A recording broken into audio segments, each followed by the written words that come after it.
can't even explain like how I look at life past football. Like I know that once football is over, I'm going to thrive because I've already got the building blocks to be able to have a healthy, successful life once I'm done.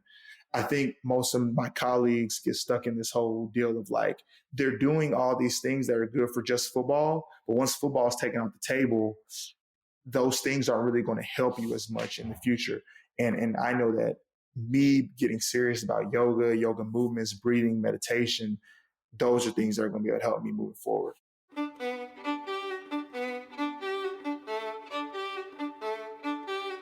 Hi, I'm Derek Mills. Welcome to the Glow Podcast.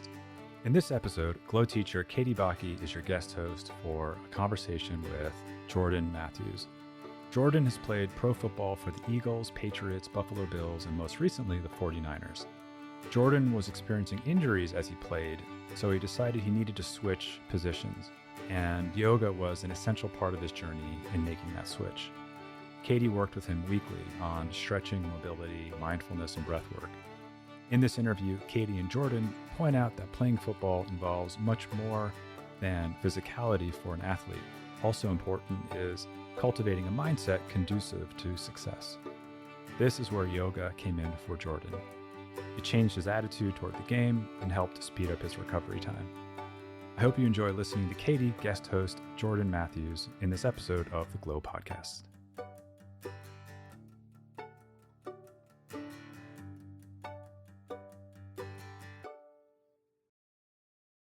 Hello, and welcome back to the Glow Podcast. My name is Katie. I'm a teacher for Glow, and I am so excited to have NFL player Jordan Matthews joining me today in conversation.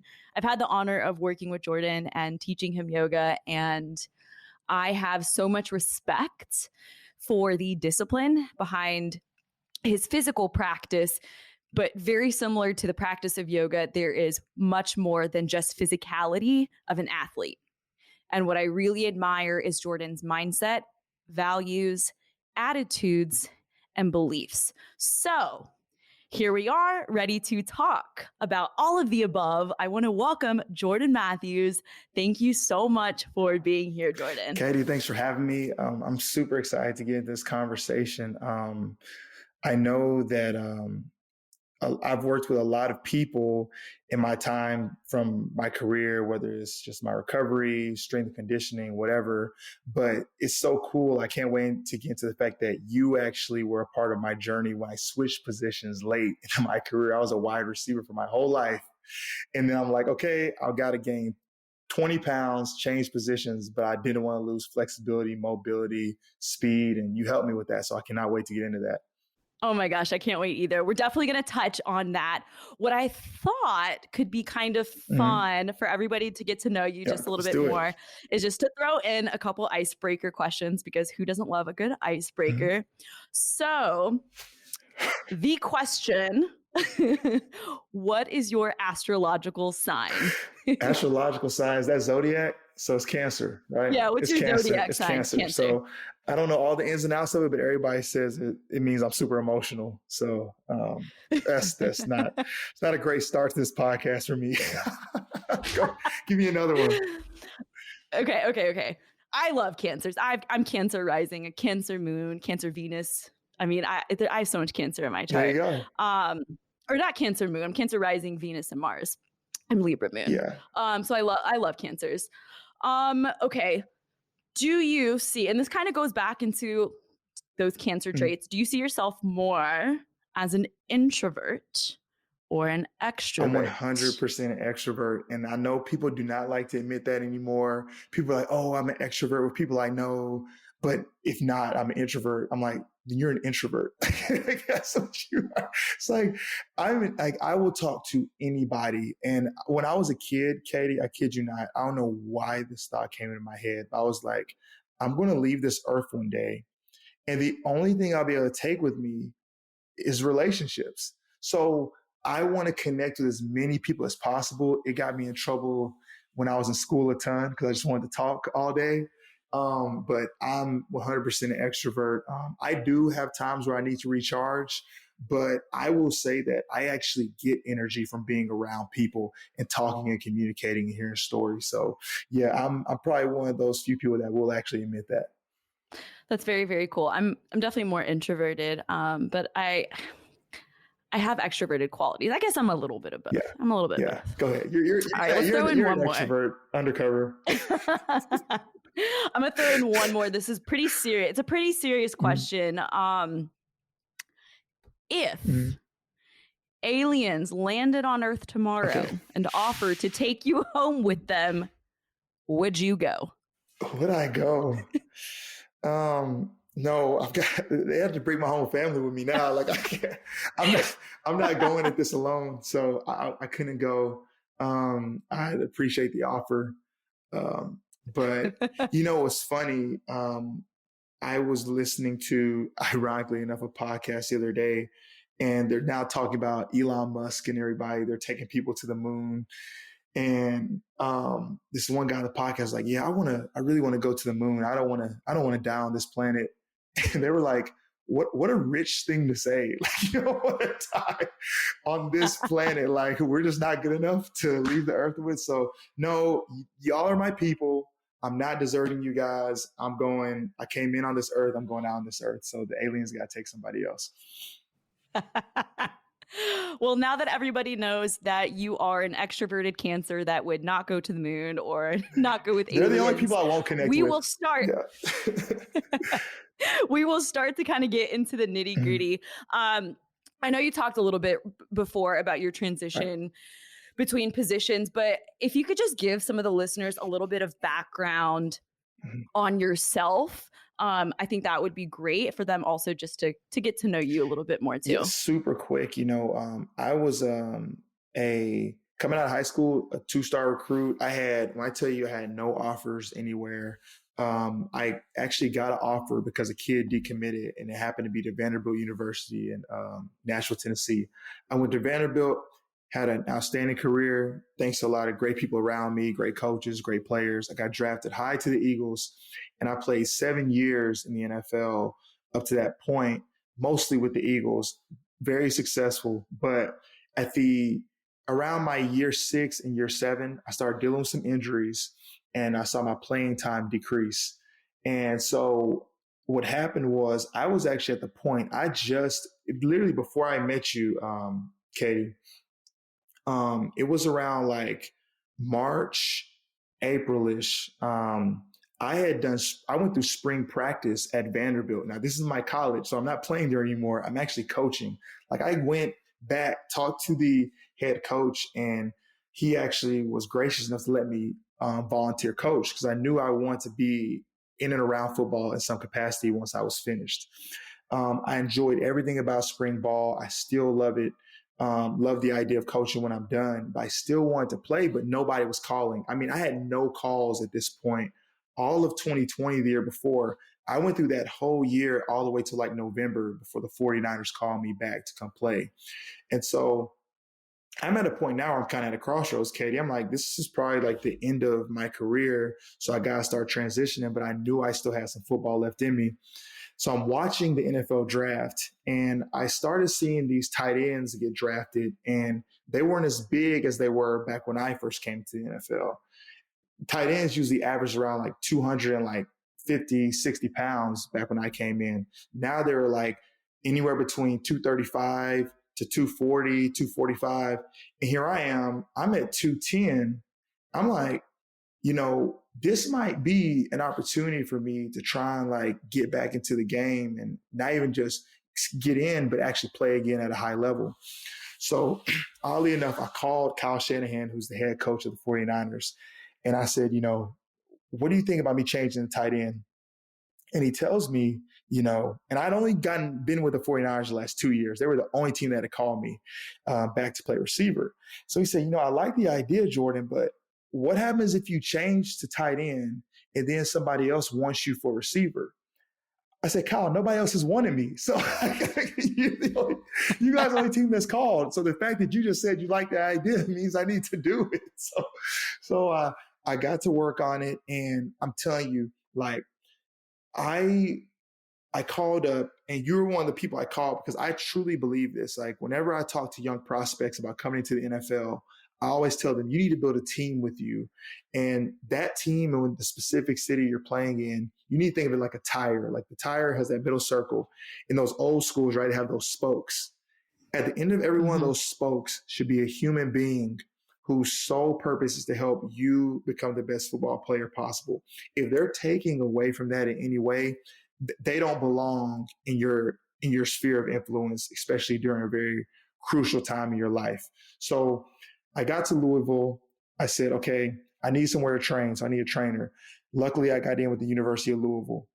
I said I needed a chef and a dietitian because I had to gain 25 pounds in a month.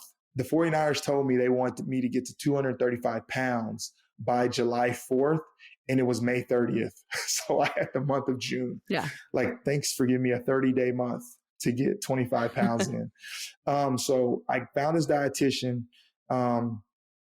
His name was Pasha, and he put me on a plan to eat 6 times a day, 5,000 calories. I would wake up and eat at 5:30, 8:30, go train, drink a shake, eat again at 11:30, eat again at 2:30, eat at 5:30, and another snack at 8:30. Like, I'm stuffing my face, training, trying to gain weight. So I got the dietitian. I always have like my hydration IV people. But then I needed somebody to help me maintain my flexibility, mobility, stability. And that's where you came in, Katie, and you were amazing. And you saw me go through that process of trying to change my body and trying to revitalize my career. And because of that change, I've literally been on the 49ers roster as a tight end the last 2 seasons. So, yeah. Well, thank you for sharing. And I'm definitely honored to be one of those spokes on that wheel. But yeah, I have, and if you don't mind, actually just really quickly, kind of giving, again, the listeners just some background on like the 2 positions. So you went from wide receiver to tight end, right? So you had to physically kind of change your body, right? Things like that, right? So when we were working together, we did a lot of physical work, right? We did flexibility and mobility. Right. How did that help when you were transitioning into that new position? Yeah, what's crazy is most people would assume that the bigger you get position-wise on a football field, the less you need to be flexible, the less bend you need. Like, you can afford to be stiffer because you're not having to move as fast, and that couldn't be further from the truth. When I put on all that weight, I knew that I still had to be able to bend and use my core and my lower body well, because I was going to have to block more. And if you know anything about like blocking and positioning, it's all about leverage and it's all about lower body strength. It's all about core strength. You can't, like a receiver, I know receivers that are like strong as a twig, but they're just super fast. They have great hands, great concentration when it comes to bringing the ball in. So they play a long time. But if you ever put them in a position where they had to be physical with another man, set after set after set after set, that person's body will break down. And I didn't want mine to do that. So like I said, let's say the prototypical wide receiver, there's probably 2 types. There's one they call like more like a speed guy wide receiver and like a bigger receiver. Even the biggest receiver is going to probably be at most 220. Once you start getting past 220, coaches start telling you probably want to lose a little weight because you're probably losing speed. And then you've got smaller receivers that are like your 5'10" guys that range anywhere from 175 to 185. Once you go over to tight end, like I said, the 49ers, like, we won't even give you a shot unless you're 235 solid every day. So that's not, okay, 235 when I weigh in, then I go take a piss and now I'm 220. Like, it can't be water weight. You have to be solid because you got to be able to last. And so it's a huge part of it is the performance piece, but I knew that I had to incorporate the yoga at a high level because the best ability in football is availability. I needed to make sure that my body was bulletproof for everything that was going to come at me during that year. And so, and I know we're going to get into the mindfulness stuff too, but that was also a huge part of that, why I knew I needed to consistently do it, because before, as a receiver, that 10,000 hours thing, right? It's like, playing receiver was like muscle memory to me. You know, like waking up, running routes, catching the ball. That was like, you know, it almost got to the point where I took it for granted. I had to become like a white belt again, in a sense where it was like, I'm a beginner again now. I'm pretty much a 29-year-old rookie, you know? And so I was like, wow, I really got to like go back inside and renew my mind for this journey. Because when I get into a camp, the coaches are going to say, hey, Jordan, take a vet day. Like, you've been doing this for a long time. I know your body's sore. You don't got to practice today. Or, oh, Jordan, we know you got this because you've been playing a long time. They're looking at me like, hey, we want to see you on this rep. Show us how tough you are. You know, okay, we're going to put you in this whole second half, this preseason game. Let's see how you do. So I knew that there was going to be a huge mental hurdle too. So I just wanted to definitely equip myself to be ready for all that. Yeah. And I definitely want to touch on the mindset here in just a second. I have one more question about like the physical part of all of it. So I worked with you probably weekly. And again, it was like a combination of some yin stretches, mobility work, stretching.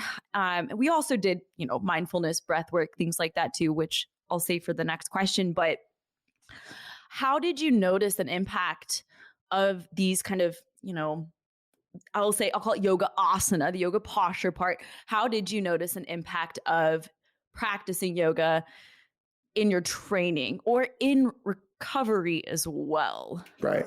The recovery piece was huge. I would always usually do it on Wednesday. That was a big recovery day for me. So I wanted to get some type of blood flow, some type of movement. One of my favorite things one of my trainers taught me one day was, motion is lotion.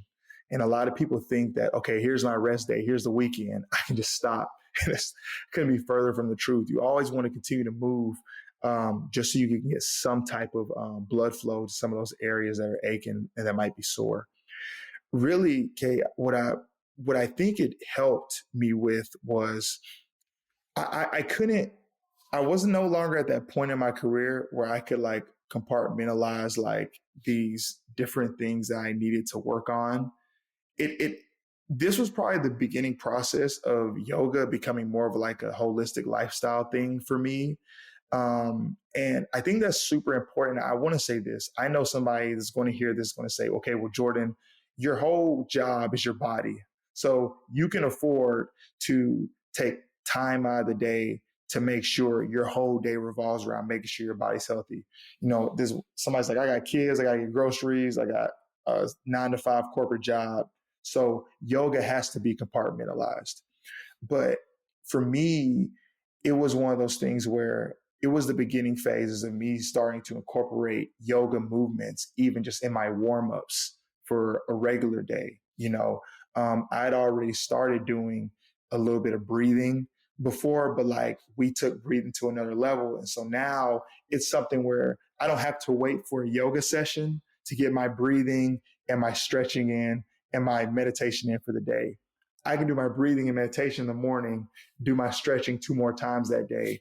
And so it's now like more of a lifestyle thing. So, and it's helped me like tremendously. I can't even explain like how I look at life past football. Like I know that once football's over, I'm going to thrive because I've already got the building blocks to be able to have a healthy, successful life once I'm done. I think most of my colleagues get stuck in this whole deal of like, they're doing all these things that are good for just football, but once football is taken off the table, those things aren't really going to help you as much in the future. And I know that me getting serious about yoga movements, breathing, meditation, those are things that are going to be able to help me moving forward. Yeah. And I actually really like how you mentioned that yoga is now a part of your lifestyle. So it started out as this, 1 hour a week of just stretching, a little bit of breath work, a couple minutes of meditation. And now you said you prioritize, you do your breath work and meditation in the morning, you continue to stretch, and it's kind of now intertwined into your life, which is really, really powerful. So how do you, because you were talking about, and you're busy, you've got you got kids, you got work, I mean, you've got everything. everything you can think of. Yes. Mm-hmm. So how do you find balance? How do you find balance between work and your personal life? And I guess it's a two-part question, really. How do the techniques that really yoga in its full Yeah. practice, breath, body, and mind, how does that help you with that balance? No, you have like, I kind of already mentioned it before, but like for me, like I was talking to a friend about this earlier this week. I have to get up in the morning and do my morning routine in order to handle all the thing that's going to come with life. Like I've got an amazing family, my wife actually, she just signed with a team in Chicago, but I didn't get to Louisville just because I was moving there. Like it's because she's a world-class soccer player and she signed with the Racing Louisville team. So that's how I got to Louisville in the first place, was through her. So I've got a wife who is not, her whole lifestyle isn't catering to me. And that's not what I wanted in a wife anyway. Like I wanted somebody who was going to inspire me and challenge me and be somebody that I could draw like a lot of inspiration from. And that's who she's been. So it's not like she's waking up and just cooking 3 meals a day for me and just being like, hey, like, what do you need? She's got her own job. She's got her own competition that she has to get ready for. And then I've got 3 boys, and I love my boys to death. I'm telling you right now, if the first thing I do when I wake up is hear one of them saying, Daddy, I'm just like, the day's already gone. The day, like I love them. I love them to death, but my day is gone now. It's theirs. And I know somebody may say, well, of course, but you can only do that for so long. Like I have to make sure that I get up, get my meditation in, get my breathing in. I got into a little bit of a Wim Hof breathing too. That was something I looked up. So I got into some of that recently. I'm very, I'm if somebody asks me like my religious affiliation, I don't like to say religions, but I will tell people that have a biblical worldview. I love to study the Bible and I love to read it. And there's just something for me about getting up, reading God's word, and then going and journaling. Like when I say I try and bulletproof my day, Katie, like I'm literally like, if I read, meditate, breathe, and journal, I'm going to be undefeated that day. Like I tell people, problems, that's like water off a duck's back. Like I can get through anything if I make sure I get up and have that morning routine. And that's where I feel like the balance comes from. If I allow myself to wake up and get attacked by the day, dude, the world does not care about your peace, like at all. And, I don't want to condemn the world for that. I want to take responsibility myself and say, well, how can I combat this? Because look, if the first thing I'm doing is opening my phone and I'm looking at text messages and replying to emails, like I said, I've given my day to other people. And I love everybody. I'm an extrovert, like I said before, but nobody deserves that. Like you deserve your day. Like I wish I could implant that in people's minds. You deserve your day, and then you can give from your overflow. So once you're filled up, you get what you got to get in the morning. Now you give from that overflow, and then everybody, I feel like, also gets the best of you because you've had time to kind of, give back to yourself a little bit. Wow. I love that. Yeah, it's definitely one of those take care of yourself in order to really be able to take care of others. I think that is 100%. so important. So your morning routine consists of breath work, meditation, journaling. What is it about that routine that you consistently do that, and because I know you said it helps your day. Is it the way that you feel? Is it clarity? What exactly does it do to help you kind of get off on the right foot?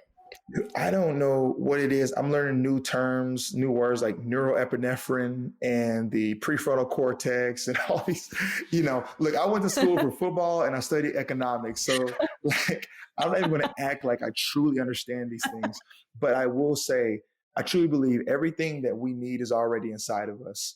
And I know, I'm more so in the football community and I've incorporated yoga into my life, but you're 100% immersed in the yoga community, in health and wellness.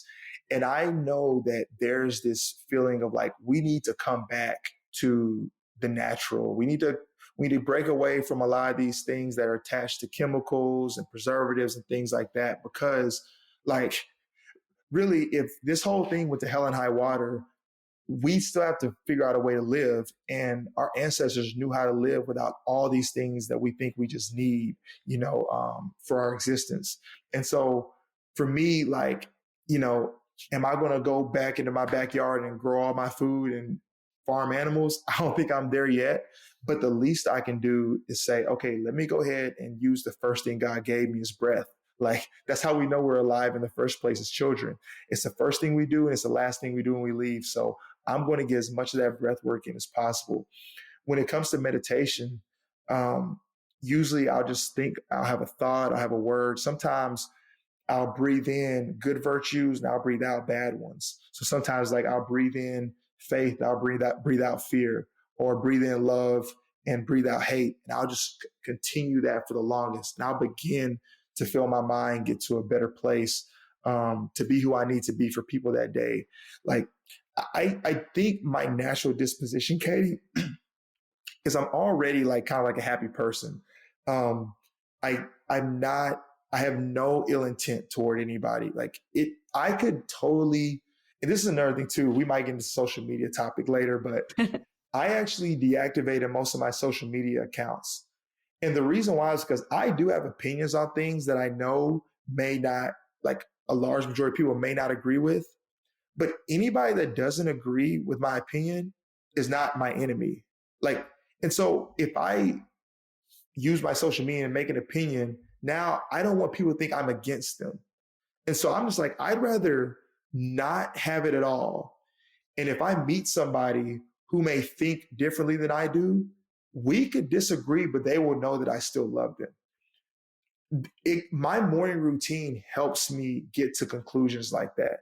Because if I'm constantly in the matrix of looking at my phone and, being on this rat race, trying to make money, trying to pay bills until I die, like that's not what I feel like God put us on this earth to do. I think he put us on here to connect, to love each other, and honestly to use the resources that he's already put out here for us. I mean, we have everything we need inside and around us. So my morning routine just really helps me tap back into the natural things that God's given us. And then when I go out into the world, I feel like I'm just more equipped to be who I need to be for people, but I'm doing it from a place of love and not like this like obligation. Like I feel good enough to do it.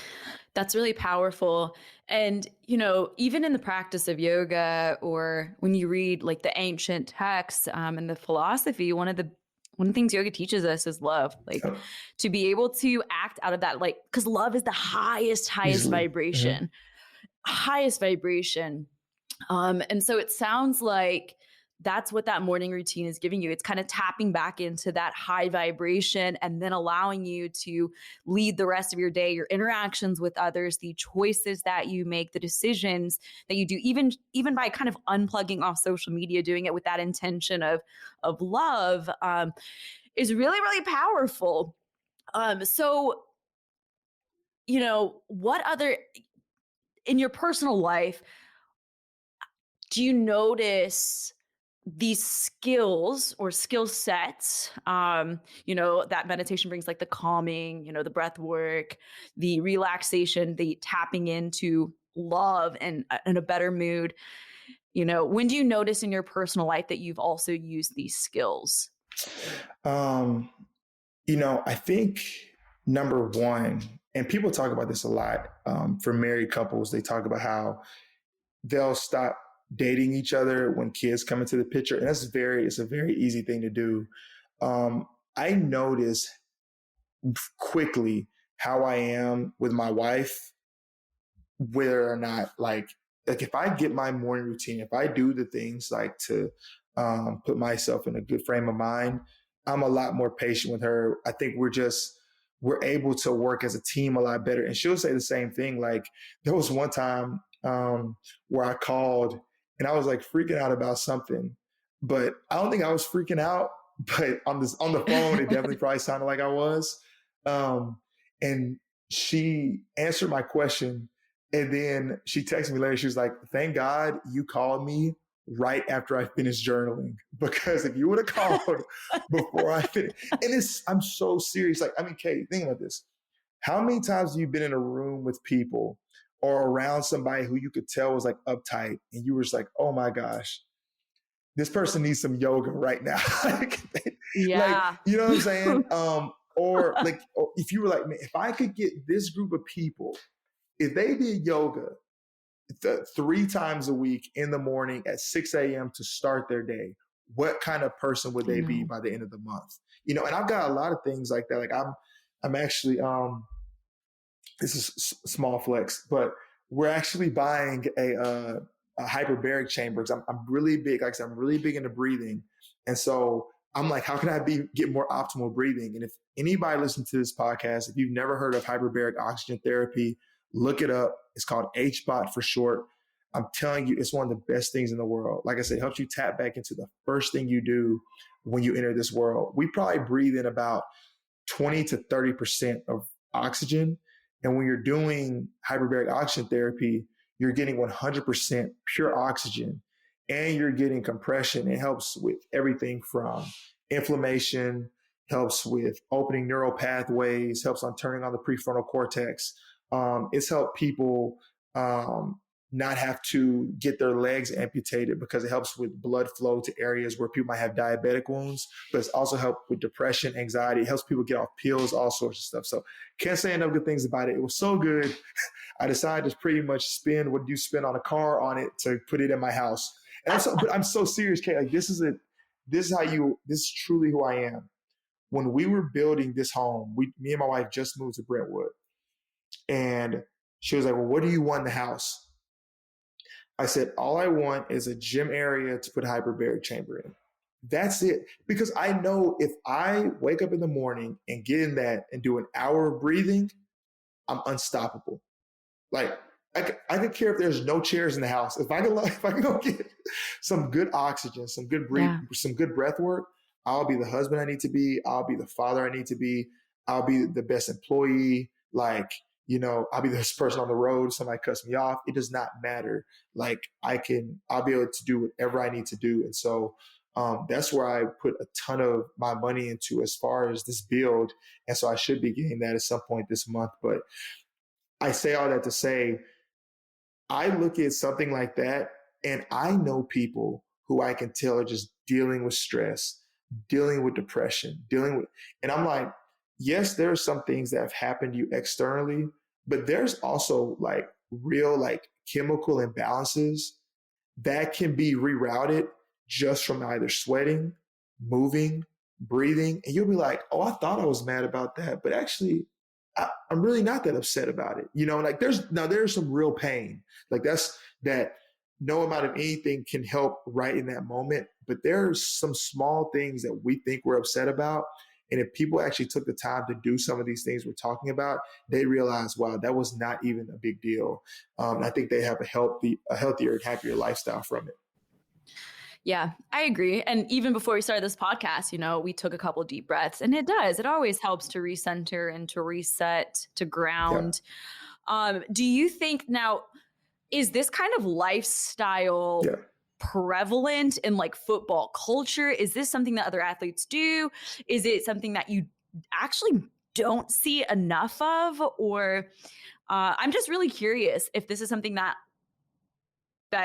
athletes or people that you know, or teammates, or people that you've worked with, coaches even, you know, make a priority of or practice.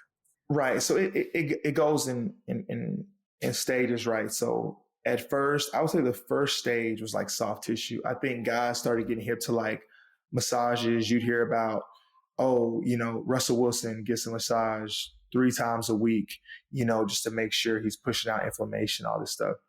Then I think you remember Tom came out with the TB12 method. So then Tom really like put it on Front Street. Like, I've got this guy, I think his name's Eric Guerrero, and I was at the Patriots for a short while with Tom. Right when he'd come out the field, like Guerrero would already be massaging his throwing shoulder. Like it was like clockwork with him. So I think that was the first step, right? Outside the body. Now I think people are realizing that true health for the body is inside out, right? And Mm-hmm. so IV therapy has become a very big thing. It's so like I had a guy a young guy who's a rookie, plays for the Giants. I met him last year, and I spoke to the rookies that I was training with, and I told them, I was like, guys, the best ability truly is availability. Like if you can stay healthy for an entire year, your chance of having a bad year go down exponentially. But if you miss games, other guys are going to be getting looks. Your anxiety is going to grow because you're going to be like, oh, other guys are getting ahead of me. Like if you can stay healthy, man, you're going to set yourself up pretty good.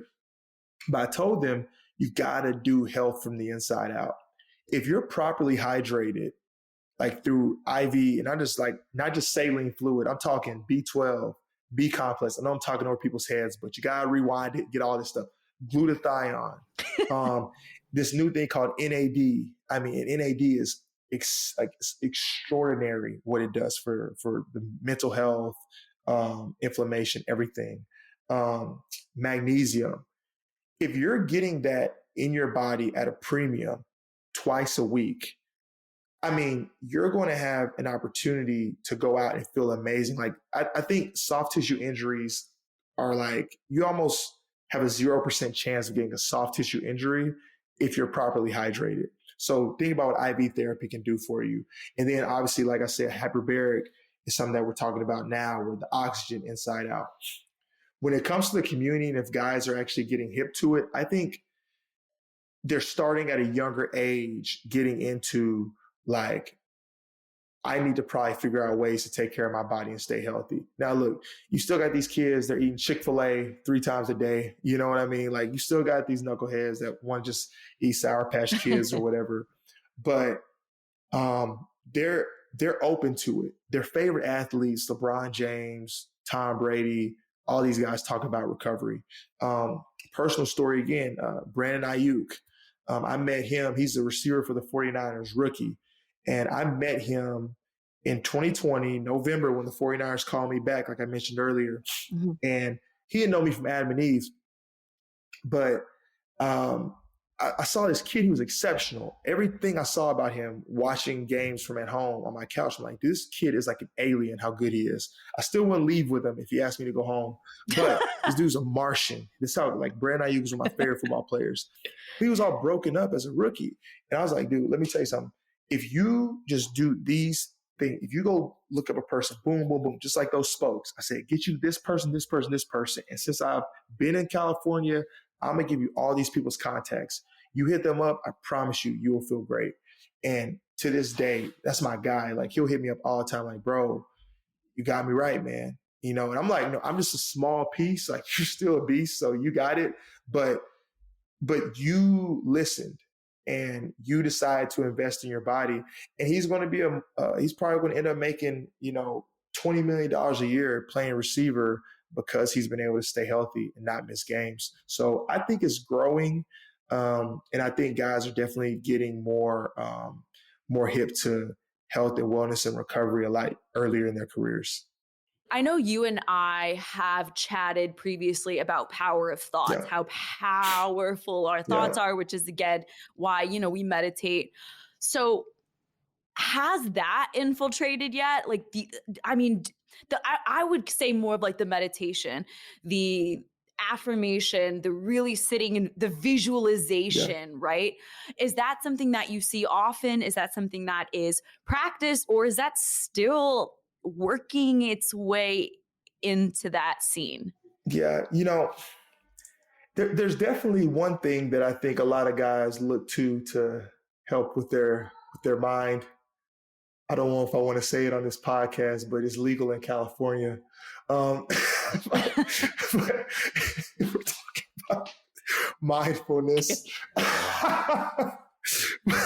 So guys are aware, let's just, and it's holistic, but I think the meditation piece, I think guys are, yoga, I think, is actually the first thing that started to become attracted to football players. And that's where they're getting their first sense of, you know, a little bit of shavasana, a little bit of just sitting still. Gotcha. Because these guys are active human beings and they're type A people. You know, they're not like to get somebody, you know, with that much energy and testosterone to, hey, lay down for 20 minutes and breathe. And for them to think that that's doing anything for them when they've been successful at football their whole career, they're going to be like, man, I can do without this. Give me something else, you know? So that's going to take a little bit longer. I think a lot of that comes with growth. I mean, I tell people all the time, like, there are certain things that I felt rolled off of me as I just happened to get older. I remember when I used to get in the car and I would always turn on the radio or I'd always plug in my phone and listen to music. And what I realized was I didn't want my mind to get quiet. I needed noise. I needed volume to be up because I had to feel like I was like doing something and was achieving something, or or it might have just been a fear of actually sitting with my thoughts for a while. You know, now when I get in the car, no music. I mean, I put on apps like I like to drive in silence. And then if I have any noise, it's something informative, some type of podcast or some type of interview or maybe a news story that I'm interested in. Like, I just don't feel that need to turn up the volume in my life. I want it to be quiet, right? And so look, I love the NFL. I love my guys, but that is probably one of the downsides of that lifestyle. It's a fast lifestyle. You know, I mean, look, they say, you know, fast cars, fast money, fast women. It's just the facts, right? And so when things are moving at that pace, like to do something, I mean, meditation is on the far other spectrum. It's not even like halfway would be, hey, just go sit out on the beach for a little bit and just chill out, you know, but to actually get into a room, turn off the lights, you know what I'm saying, maybe light a candle and just lay up flat on the ground and breathe. That's on the far other spectrum of what football players are doing in their day to day. So I would love to see, you know, that community get to that point. Once again, I'm going to shout out hyperbaric. People need to listen to me and need to do it. But that's one of my favorite things about hyperbaric oxygen therapy is because once that chamber closes, you're in there. You're stuck. It's like being on a plane, right? Like when you're on a plane, do you really feel bad if you miss a phone call or you miss a text? No, you're on a plane. Like that, you probably get some of your best sleep and your best work done when you're on a plane because your mind is actually able to be like, oh, nobody can get to me.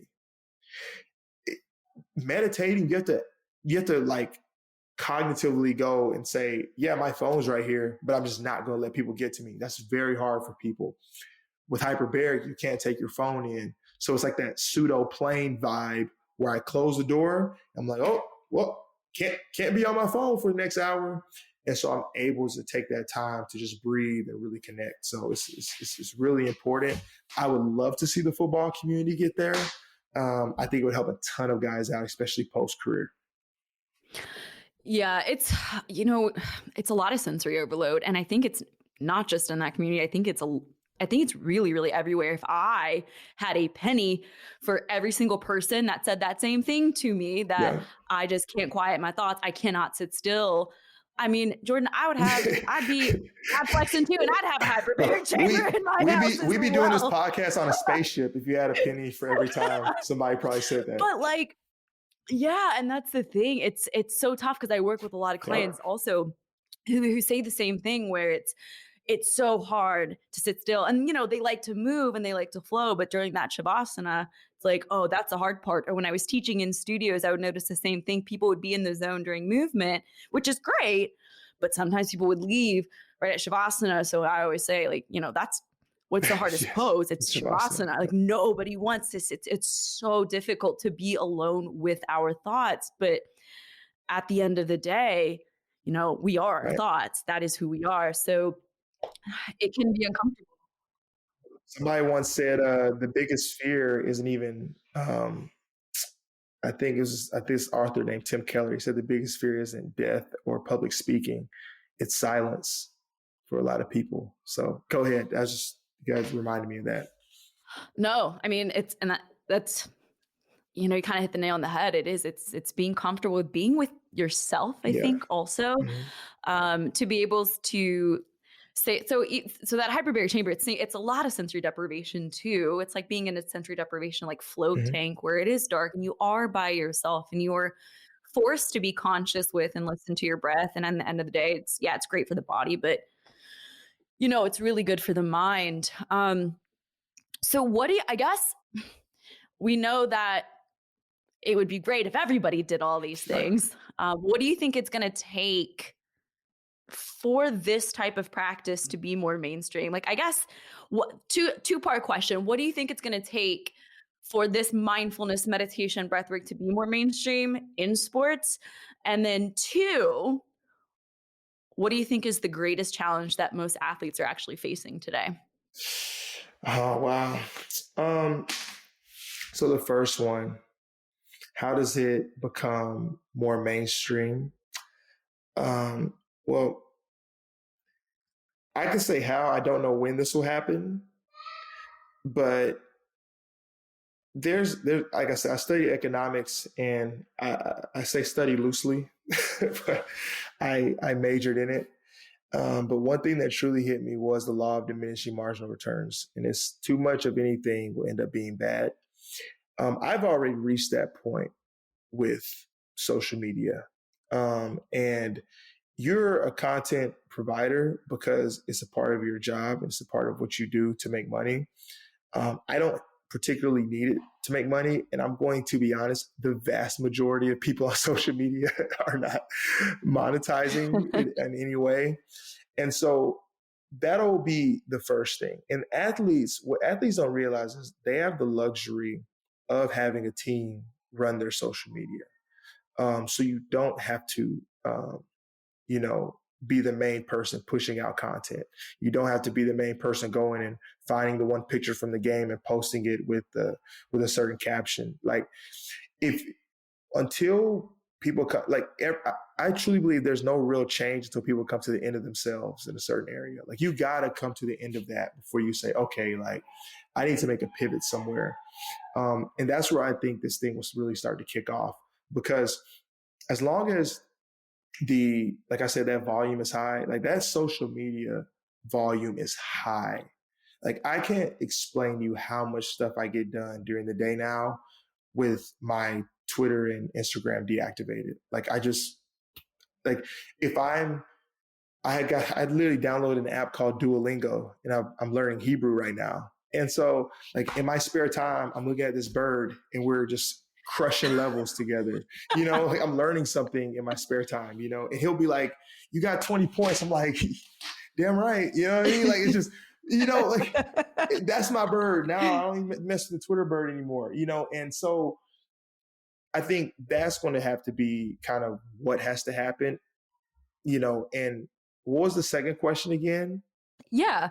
So I guess what do you think, in your That's opinion, the hardest thing. is like the greatest challenge that a lot of athletes are kind of facing these days? Yeah, I think the unrealistic pressure, and by unrealistic I Mhm. mean like it's really not real. Like the people who truly like love you are going to like you regardless whether you catch the next pass or not. And a lot of like young athletes I meet now, I mean, they're just they set themselves up. They every time they do anything, they're blasting it on their socials. They're always trying to like. And I tell people like the media, like once you're done playing, like whatever every jersey I wore, I broke tons of records at Vanderbilt's, and another kid still wore number 87 after I left. Like the game goes on. So the best thing you can do is create good relationships. I'll be honest, it's a very lucrative job. Make as much money as possible. And then like, you know, leave the game better than you found it. That's the best that you can do. I remember sitting in front of a group of kids at this one speech that I was giving. And I said, does anybody here know who Chuck Noll is? And okay, let's do it again. Katie, do you know who Chuck Noll is? I don't know who Chuck Noll is. Okay, so it's okay. But if I said who was Bikram, you probably know. But basically, Yes. so I said, who is Chuck Noll? And none of the kids knew who he was. I said, guys, he was the coach for the Pittsburgh Steelers that won 4 Super Bowls. He did 4 times what all of you guys hope to do once in your lifetime of this sport. And none of you guys know who he is.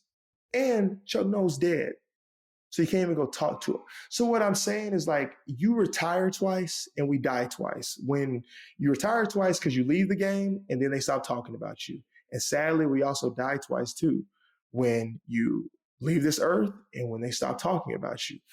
The freeing part of that, though, is you could take a little bit of the pressure off. I do put a lot of pressure on myself to go out and succeed, provide for my family, but I've gotten much better, especially with, like I said, a lot of stuff I do for my morning routine, with being able to surrender the work that I put in and say, hey, that was good work for the day. I can surrender that. Whatever comes my way, whether it's an injury, whether it's being cut, whether it's being promoted, I accept it, boom, and I keep going. And so I think that's the biggest thing, is just managing the expectations. You know, I tell people all the time, like, if you want to be unhappy, like, real quick, like, start to put unrealistic expectations on a situation rather than just appreciating it and just going through it lovingly. I think you're going to end up happier in the long run. So I would say managing the unrealistic expectations. And like I said, a lot of that goes back to just the constant content that social media brings. So, you know, people need to get away from their phones, long story short, and get back to being around people. And I think we'd be a lot better off.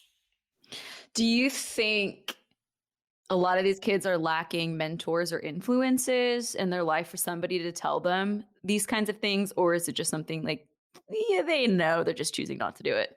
No, there's just, there's too much. Like, before, when I was coming up, how many voices did you really hear? You heard your parents, you had an older sibling, you heard them, and your coach, maybe a few friends at school, and a couple teachers. You can count on 5 hands. I mean, one hand, 5 fingers. Now, I mean, it's constant. I mean, the amount of just noise that these kids hear, and they're all, and look, we're all trying to seek truth, right? We all are. But I think at a fundamental level, Katie, when we were coming up, like, the core values of what was viewed as, like, what you were kind of supposed to go do in this lifetime, I think it was pretty much consistent. If I met you 15 years ago, let's say I'm 30 now, so we're 15, I could probably say, hey, Katie, let me guess what you want to do in the next couple of years. You probably want to go to college. You want to hopefully get a house. You want to get married. And you want to be successful. And I know you like dogs, so you probably want to have a pet. And you'd be like, check, check, check, check, check. And maybe one variable would have been off. And if you asked me the same thing, I would say, yep, that's how we grew up. And if you ask somebody in an older generation, it would have probably been like somewhere along those same lines.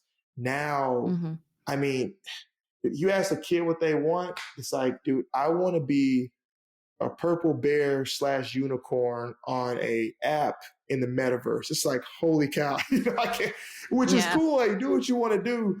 But what I'm just saying is, like, there's so much, like, noise for them. So I think it's hard for them to hear those real voices that care about them, because that's just the biggest thing. I have no problem. I'm not going to sit on here and demonize the internet that we're literally using to do this podcast on. I'm not going to do that. But I will say that the internet was not built to give you love.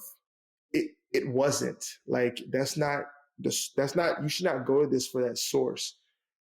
It was easier for us, I feel like, to locate the people in our lives that loved us, and they were the ones who really monopolized most of our time. It's easy for a young person now to have their time monopolized by some influencer on TikTok who does not care about them. Their sole purpose is to get clicks, views, and to make more money. Like, my mom's sole purpose in life, my dad's sole purpose in life was literally to love me and be there for me. I'm literally doing this podcast in here. My wife just flew to Chicago to go join the Chicago Red Stars. both my parents drove up to watch all my 3 sons just now. Like this Aw. is life. This is like, I didn't have to play professional football to enjoy this happiness, right? And so that's what I'd want. I do think there are still people in these young people's lives. I just hope that their antennas are up and tuning into them.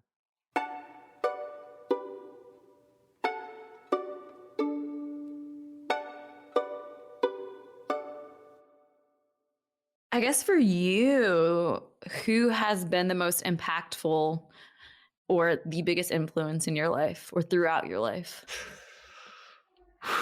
I mean, the easiest answers are obviously going to be people in my family, like my parents, my dad for sure, my wife as well. My brother.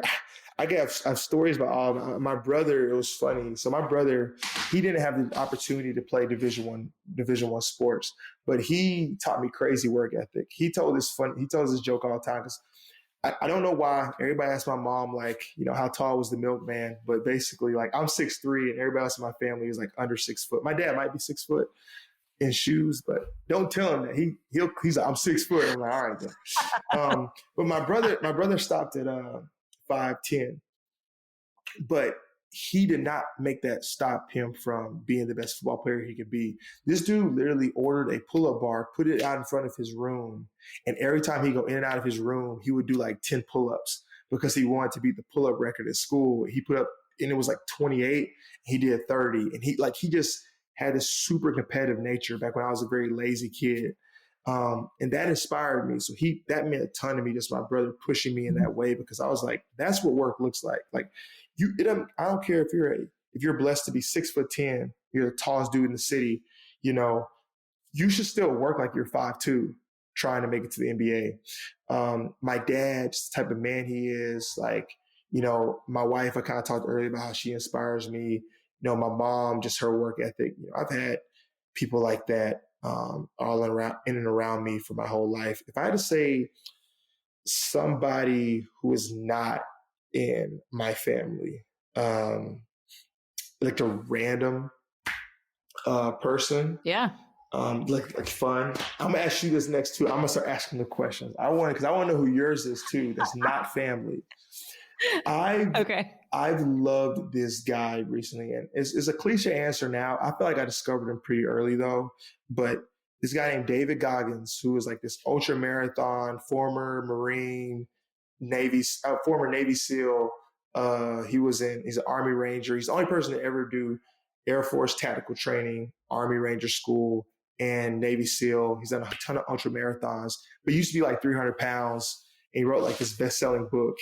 And he's inspired me recently because one thing he's said is like, he's not really a theorist. Like, he's not going to sit around and contemplate what human potential looks like. He's just going to go do it and find out. He's going to run 240 miles and see how much the human body can be pushed.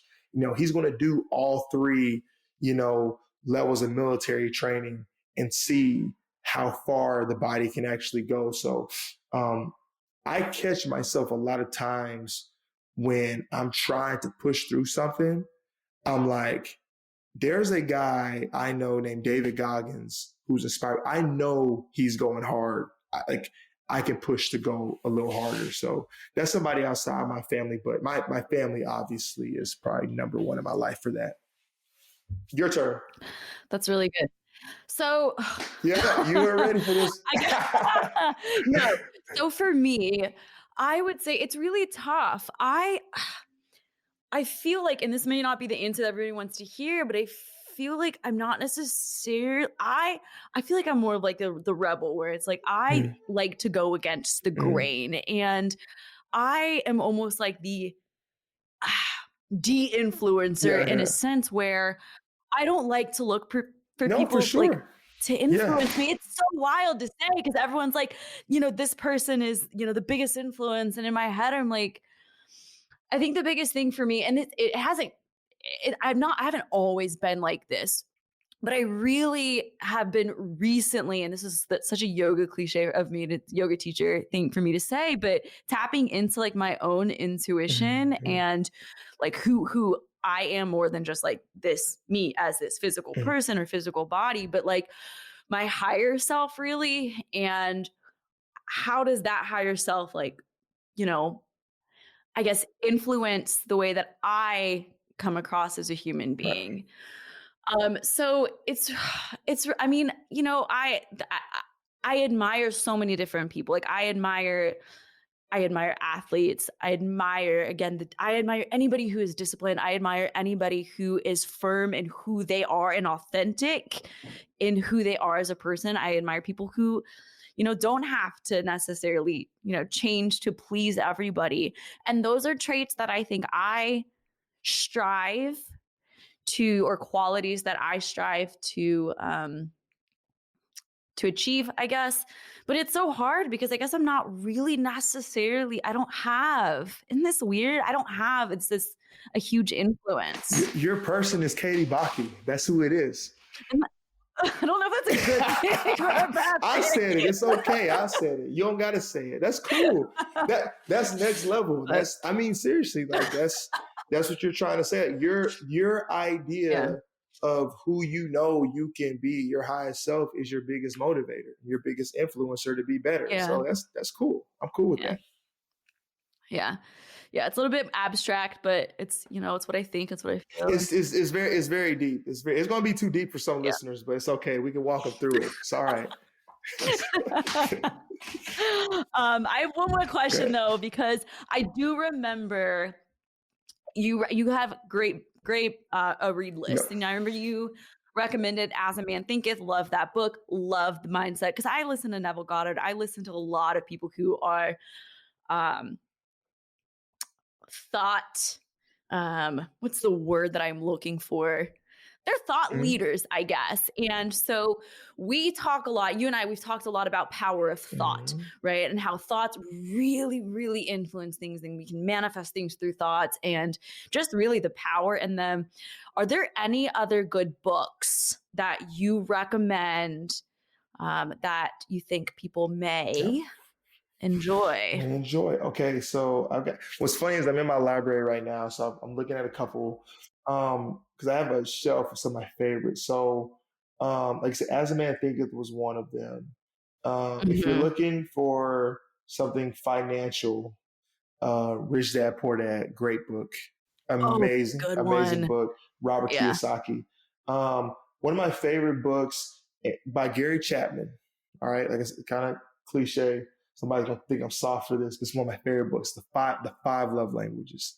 But It's such a cancer I thing to know it's such a say. catch thing to say, but legit, like I randomly saw Gary Chapman on this interview I was watching on television once, and he was talking about the book still.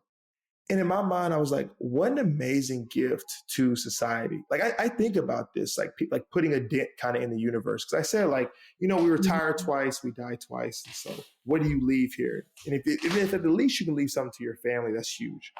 But the five love languages, like what spiritual, mental, mind, body, and spirit alignment was he in?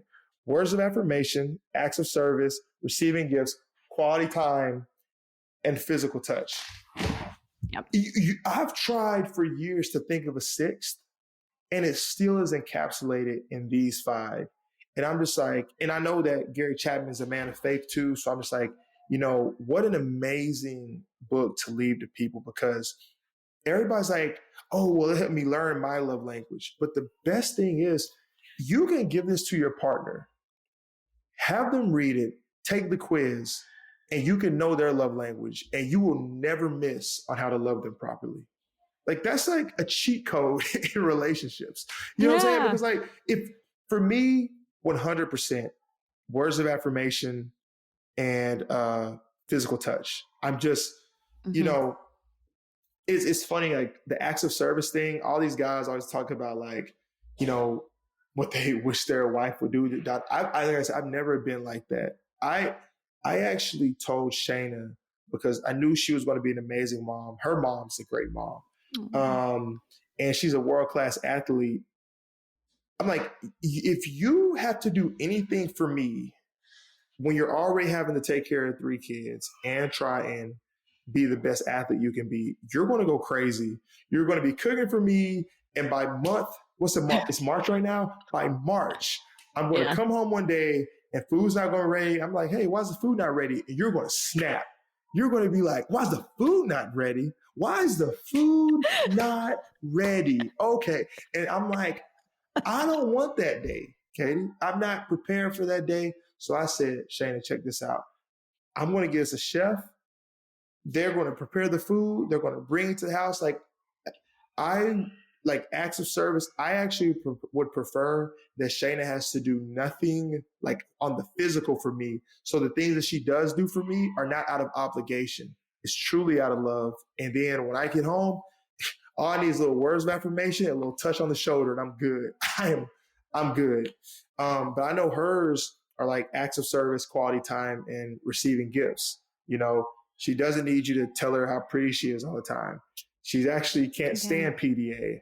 But if I'm at the house and I'm doing quality time, but if I'm working, I'm taking out the trash and washing dishes and doing all that stuff, she's just like, yep, that's my guy. So this book, I can't say enough good things about this book.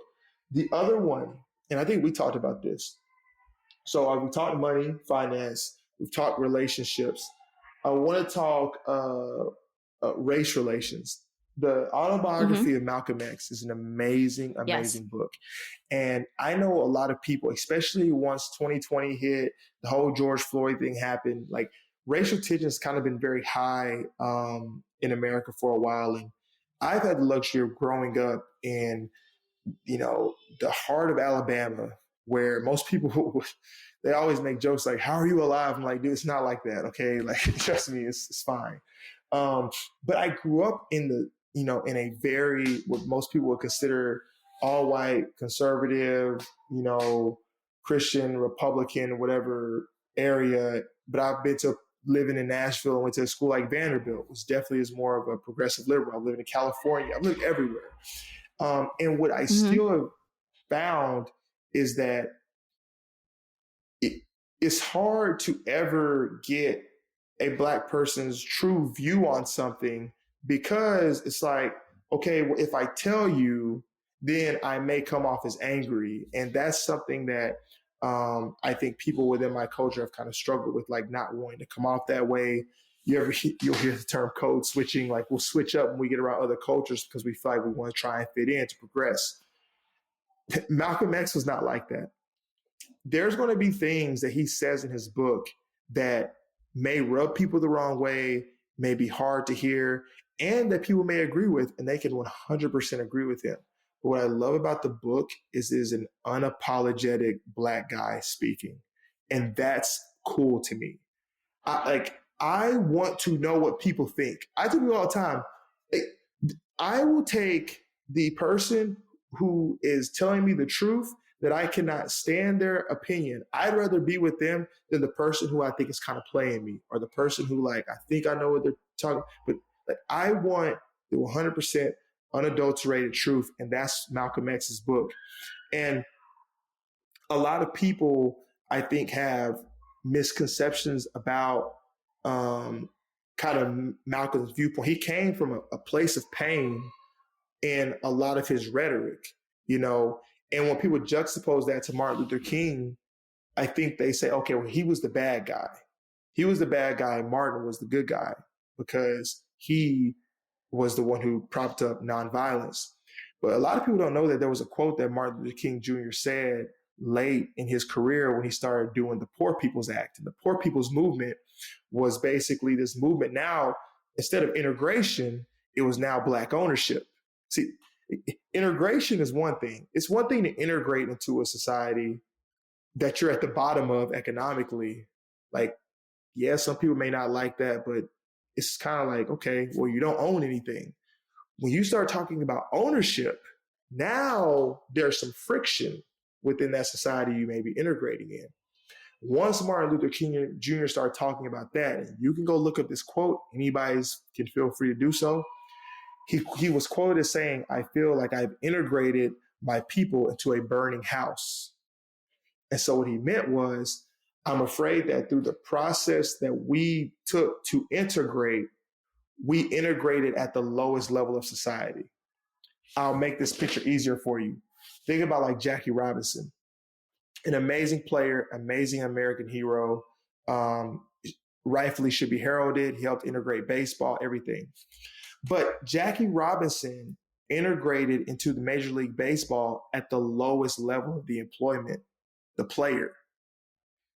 The Negro League was fully functioning. When Jackie Robinson came over, if they would have been able to negotiate Black ownership into the MLB, you wouldn't have this problem where there's no Black ownership anymore, like anywhere in these major sports. The Negro League, and like I said, I'm saying all this in hindsight. I don't want to judge what these men went through. What these men went through and why they made their decisions, I truly believe they felt like it was the best decision for them to make at that time. But Malcolm X's book will show you that he was thinking very forward. He was like, look, if we keep integrating at the lowest level of society, the greater white America may love us and they may start to accept us and appreciate us, but you don't own anything. And so that's why now when you look at the racial wealth gap, the average white family makes around like 80, 90,000. Average Black family is like at 17,000. Why is that? If I drove through, I live in Brentwood, Tennessee right now. Mm-hmm. Everybody that lives in these houses in Brentwood, Tennessee didn't just buy this house this year. A lot of these houses have been passed down and compound interest has been built upon and built upon, relationships built upon. Well, if through segregation, redlining, so then you integrate, but then you've got redlining of communities, so you can't actually move into a certain community if you were of a certain race. You've got the civil rights movement, you've got Black Wall Street being burned down. That's some other just things that, Black people went through during those movements. You look up and now it's 2023 and Black people don't own anything. And we don't own enough businesses. We don't own any sports teams that we dominate at the player level. And it's because we integrated at the lowest level of society in a sense.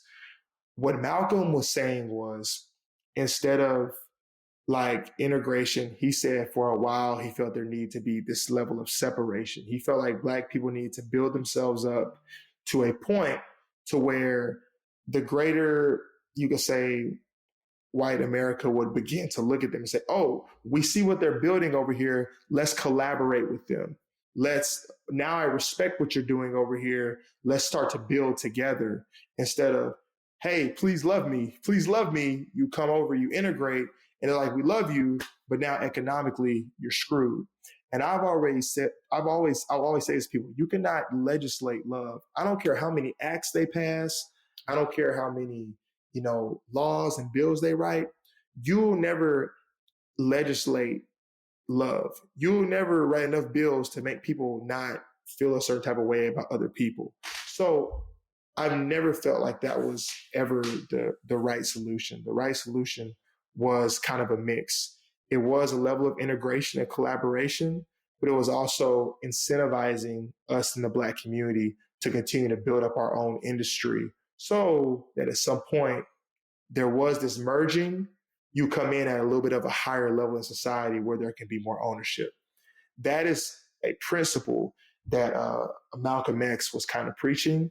And if you get his book, there's some stuff that may offend you, but you will get to those parts and you'll be like, wow, I guess this is what behind closed doors a lot of Black people think, and it'll help you understand us as a people a little bit better.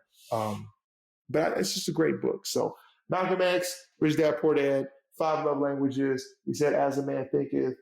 If I had to say one more book that I won't talk about for a long time, I'll say The 4 Agreements. Be impeccable with your word.